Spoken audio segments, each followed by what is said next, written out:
샬롬. 사랑하고 축복합니다. 아멘. 사랑하고 축복합니다. 장거리를 우리 집사님께서 이동해 오다 보면서 많은 힘든 컨디션으로 인해서 부득불 담임 목사인 제가 대독을 하게 되었습니다. 귀는 저에게, 눈은 우리 집사님에 향해서 좀 들어주셨으면 좋겠습니다. 저는 전남 순천 주님이라 하신 교회에 출석하고 있는 이수옥 집사입니다.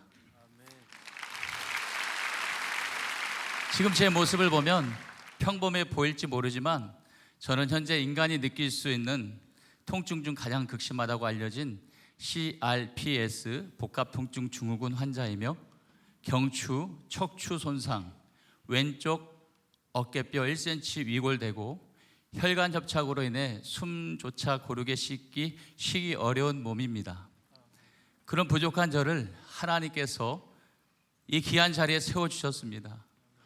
오늘 저는 67년 인생 가운데 가장 큰 복, 바로 3번의 사망에서 저를 건져주신 살아계신 하나님을 증언하려 합니다. 이 간증을 듣는 모든 분들의 삶에도 하나님을 만나고 다시 일어나는 은혜가 임하기를 축복합니다. 첫 번째 저의 사망은 2017년도였습니다. 저는 전남 여수 여천 산단 6층 공사 현장에서 추락했습니다. 당시 바닥은 뾰족한 새들로 빽빽하게 박혀 있었습니다. 어디에 떨어져도 치명적인 상황이었습니다. 그런데 하나님은 제가 떨어진 그 좁은 자리만 뾰족한 새가 없도록 지켜주셨습니다. 저는 병원을 세 번이나 옮기며 살기 어렵다 하는 말을 들었지만 하나님은 3번째 병원에서 6개월간 다리에 추를 달고 골반을 치료하게 하시며 제 생명을 붙들어 주셨습니다. 그때가 2017년도 다니엘 기도 기간 11월 14일이었습니다. 저의 두 번째 사망은 2021년이었습니다. 오랜 병원 생활 중 병원에서 한 사람과 친구가 되었습니다. 사실 그 친구는 저에게 의도적으로 접근한 사기꾼이었습니다. 신용등급을 올려주겠다는 말에 속아 저의 신분증을 건넸고 최신형 대포폰 4대, 대포차까지 총 5천만 원의 피해가 발생했습니다.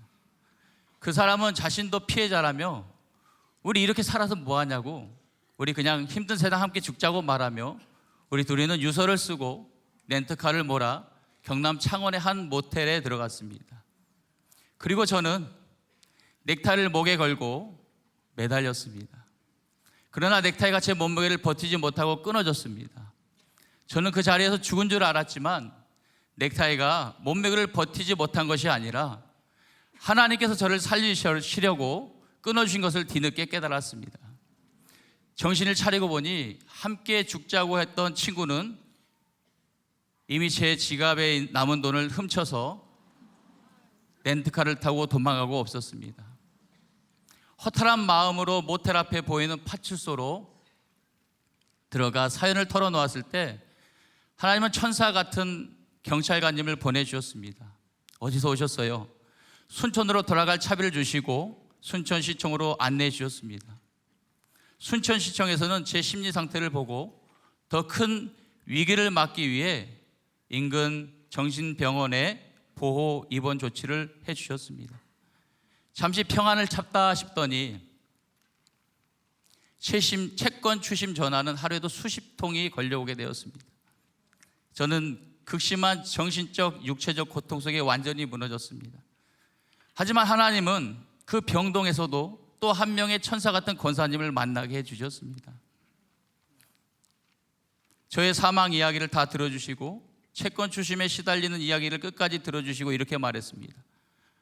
혹시 제가 아시는 목사님이라면 도와줄지도 모르겠어요 라는 말에 저도 모르게 그 자리에서 무릎을 꿇고 권사님 피해를 드리지 않을 테니까 연락처만 주세요 라고 부탁을 드렸습니다. 죽음에서 살아난 천사를 만났던 때, 그때도 바로 2021년 단위의 기간이었습니다. 그렇게 저는 권사님의 소개로 전남 순천에 있는 주님이 일하신 교회를 찾아갔습니다. 그날이 제 세 번째 사망의 날이었습니다. 그리고 하나님의 품으로 인도함을 받아 새롭게 태어난 날이기도 합니다. 2022년 5월 26일 교회 첫 방문, 목사님과 사모님은 제 오랜 시간의 이야기를 눈물과 함께 들어주셨습니다. 그리고 이렇게 말했습니다.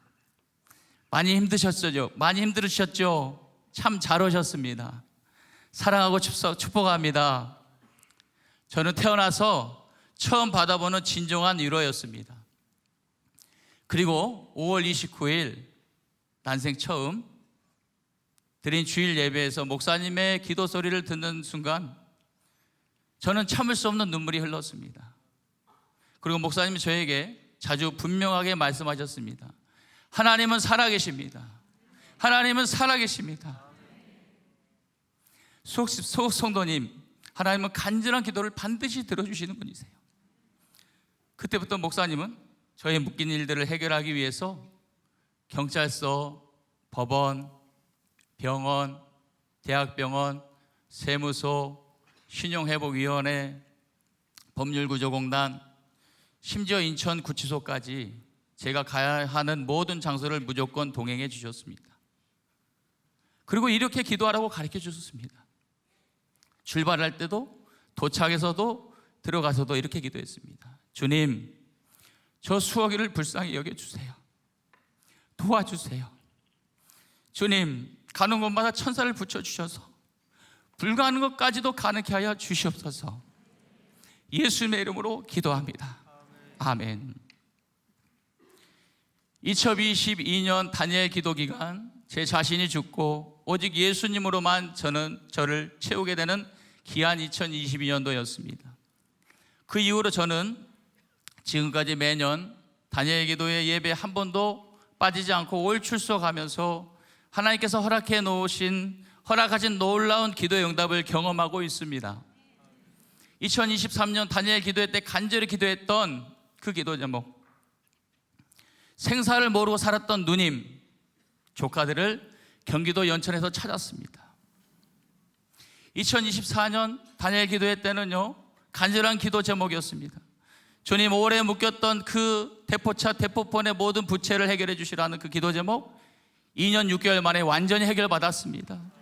주님께 영광의 박수를 올려드리고 싶습니다.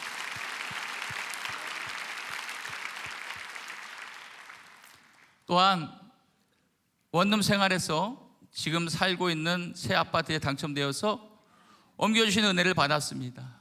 그리고 목사님이 저를 처음 만났을 때 이렇게 말씀하셨어요. 수옥 성도님, 예비된 배우자가 있으니까 하나님은 반드시 그 기도도 들어주실 것입니다. 그리고 기도하고 있고 이미 받은 줄 믿고 기도하고 있습니다.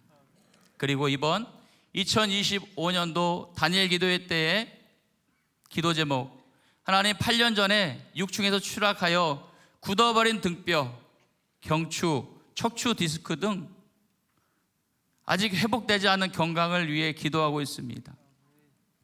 등뼈에 깨진 뼈가 굳어서 장기를 누르고 있다고 하더라고요.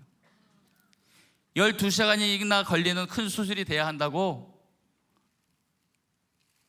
들었습니다. 이 역시 하나님께서 신실하게 역사하실 줄 믿습니다. 여러분, 이 시간 제 간증을 듣고 계신 분 가운데 살 소망이 끊어지고 나를 도와줄 사람 하나 없다고 느껴도 극단적인 생각까지 하고 계신 분이 있다면 꼭 말씀드리고 싶습니다. 하나님은 살아계십니다. 하나님은 살아계십니다. 절대 죽지 마세요. 기도하세요. 하나님께서 반드시 당신을 도우시고 살리실 것입니다. 아멘.